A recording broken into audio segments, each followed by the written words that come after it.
ఏపీలో గత వైసీపీ ప్రభుత్వంలో అదాని ఎనర్జీ సరఫరా చేసే సౌర విద్యుత్ కోసం కేంద్ర ప్రభుత్వ సంస్థ సోలార్ ఎనర్జీ కార్పొరేషన్ ఆఫ్ ఇండియాతో కుదుర్చుకున్న ఒప్పందంలో ప్రభుత్వ పెద్దకు 1750 కోట్లు ముడుపులు అందినట్లు అమెరికా దర్యాప్తు సంస్థ FBI నిర్ధారించింది. దీనిపై అమెరికా కోర్టులో అభియోగాలు కూడా నమోదయ్యాయి. ఈ నేపథ్యంలో దేశంలో కలకలం రేగుతోంది. ఈ సెగ అంతిమంగా ఏపీ ప్రభుత్వాన్ని తాకింది. ఆంధ్రప్రదేశ్లోని విద్యుత్ పంపిణీ సంస్థలు ఈ మేరకు డిసెంబర్ 1, 2021న అదాని సంస్థతో ఒప్పందం కుదుర్చుకున్నట్లు పేర్కొంది. దీంతో ఈ కేసులో జగన్ ఇరుక్కున్నారని అంతా భావించారు.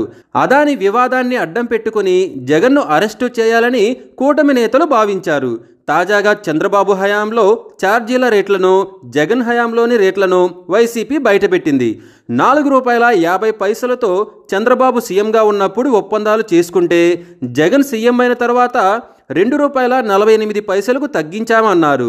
దీనివల్ల ప్రజలకు మేలు జరిగిందే కానీ ఎటువంటి నష్టం వాటిల్లలేదని వైసీపీ చెబుతుంది. మరోవైపు జగన్ హయాంలో కుదుర్చుకున్న సోలార్ ప్రాజెక్ట్ డీల్ రద్దు చేసుకోవాలనే డిమాండ్ తెర మీదకు వచ్చింది.